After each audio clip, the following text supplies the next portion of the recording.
Hello everyone! So for today, magluluto po ako ng tinatawag na pigar-pigar.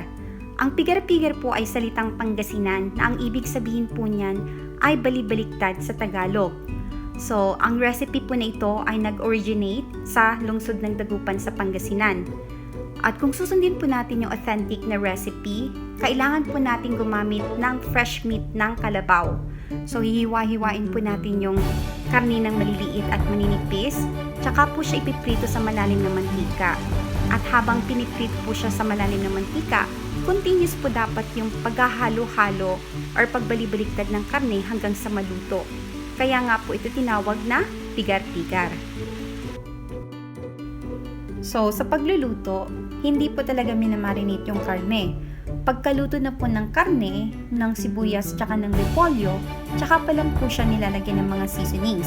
So ito pong pagmamarinate, optional lang po ito. So depende po sa inyo yon.